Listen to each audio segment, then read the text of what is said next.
Customer service people, what's the dumbest thing a customer has ever gone out of their way to complain about? Story 1. I worked in a store selling DVDs, CDs, games, vinyl, and a bunch of other entertainment-related stuff. This story took place the day after the launch of the Nintendo Wii. Our store had guaranteed that if you had pre-ordered a Wii by a certain date, then you would get one. If you had not pre-ordered one, then it was first come, first serve for the remaining stock. No one was able to place an order or reserve one after the release day, as we could not guarantee when we would get stock back in. The day after the release, we had just opened and I was standing by the entrance of the door to greet customers when this big, angry-looking guy comes charging through the door straight up to me. Customer, do you have any Nintendo Wiis in stock? Me, hi, I'm sorry, we sold out of the stock we had yesterday. After hearing this, the customer stomped his foot and slammed his shopping bags against his side. I knew at that point drama was about to unfold. Customer, right, well I want to pre-order one. Me, I'm sorry, we can no longer take pre-orders as it's now after release day and we are unable to take orders as we cannot guarantee when we will receive stock back in since the product is in such high demand. Customer, that's a lie. Me, what? Customer, you are lying to me. I was in here 2 weeks ago and was told if I pre-ordered, I was guaranteed one on the day of release. At this point, I'm thinking maybe I've misunderstood and he has in fact pre-ordered, so I make an attempt at clarifying. Me, oh, are you here to collect a pre-order? Do you have your order slip and receipt? Customer, no, I don't have a slip. You should have one for me because I inquired about wanting one weeks ago. Either give me one now or order one for me. My son wants one. Me, that's not how it works, unfortunately. We only pre-order with a deposit. If you have not paid a deposit, then we do not have a pre-order for you. I cannot order you one either, as our system will not let us. Customer, this is ridiculous. Get me a manager right now, as you are obviously incapable of sorting this mess out. I'm not leaving here without the Wii. As angry as this guy already was, he was about to get even angrier as I now had to inform him that I was in fact the manager on duty and the only one around. The guy flipped out, pointing his finger in my face, calling me a liar, telling me there is no way some little girl was a manager. Just as I was starting to worry this guy was about to physically assault me, something wonderful happened. I felt something brush over the top of my shoulder from behind, and suddenly the customer's face dropped and he was being dragged towards the door.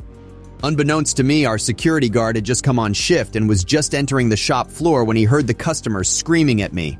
He walked straight up from behind me, grabbed the guy by his neck and dragged him outside backwards, telling him, "You're done." Once outside, the guy stood between me and the security guard, almost foaming at the mouth with rage for a good minute before turning and storming out of sight. Story 2. I work in liquor. We have to do a lot of refusals, so being yelled at and dealing with aggressive customers is something I encounter almost daily. This was a new one for me, though. A mother comes in with her 2 young girls. Anyone who works in this industry knows that these situations are generally the worst to deal with. Parents can never get past, but I'm buying it, and do not comprehend secondary supply laws. Thus, when we see a teenager and a parent stroll in, we keep an eye on it. If we see the kid pick out the alcohol, we can't sell it to the parent. That's what happened here. My lovely coworker explains to the mother why she cannot serve them. Karen does not understand and asks to speak to the manager. I stroll over and get the lowdown from my employee. They've done everything right, but clearly Karen expects me to walk up and correct their incompetence.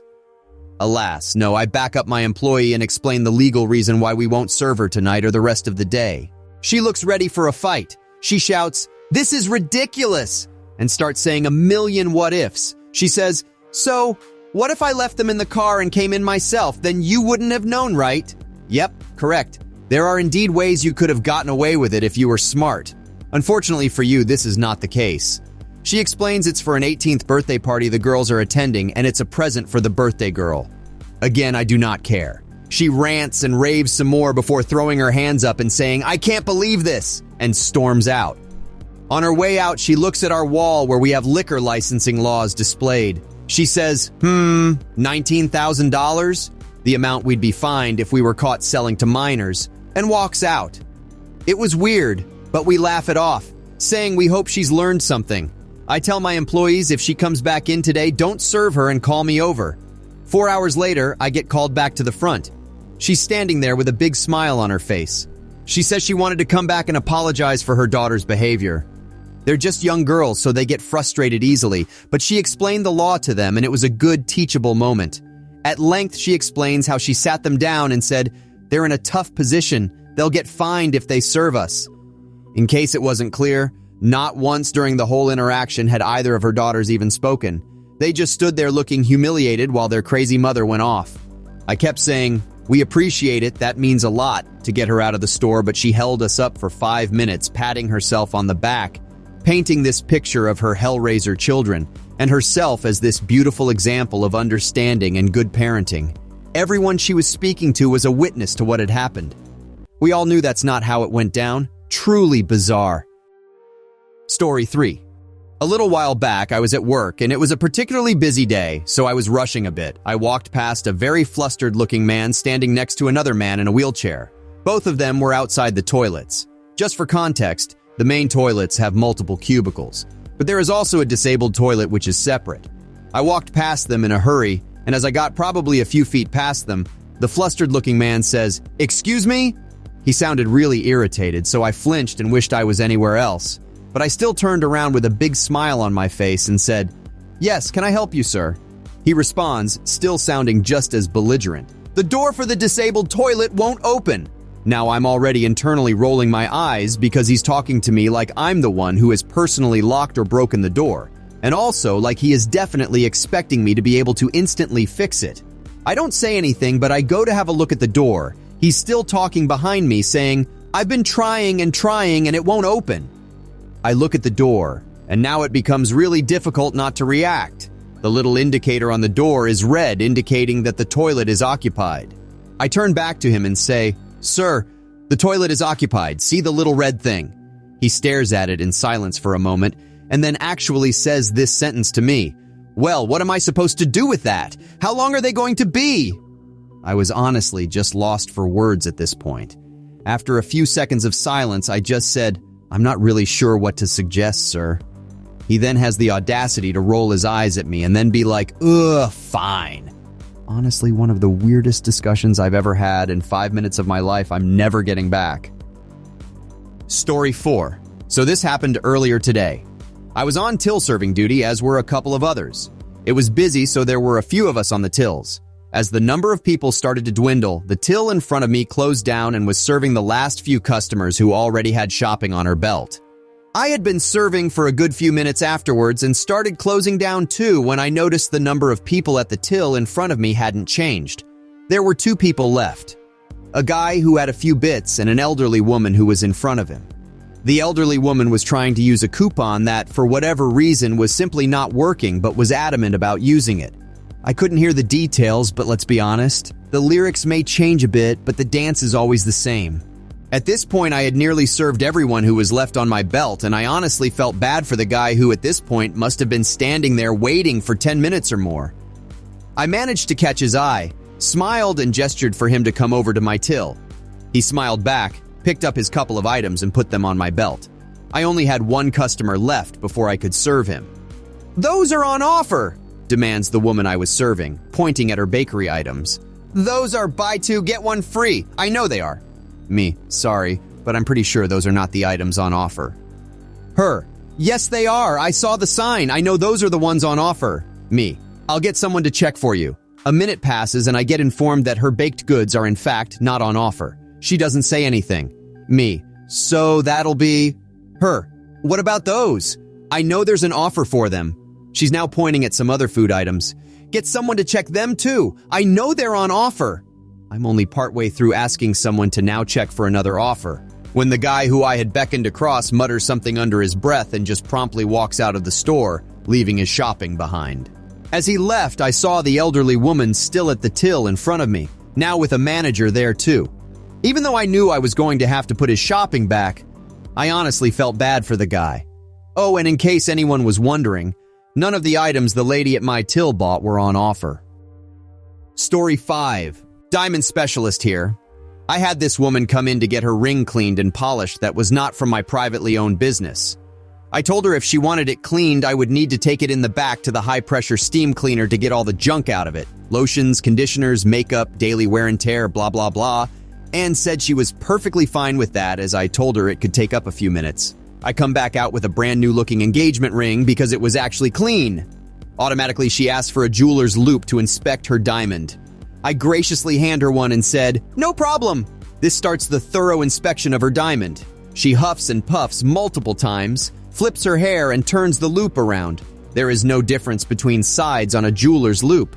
I ask her if she would like me to show her how to use the loupe. She snaps at me and says clearly she knows how to use one. She absolutely did not.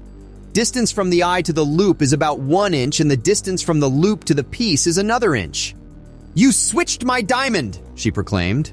I continued to say, "Excuse me?" She claimed I switched out her diamond, to which I'm baffled at this point. Demanding to speak to authority, I said, "You're speaking to one."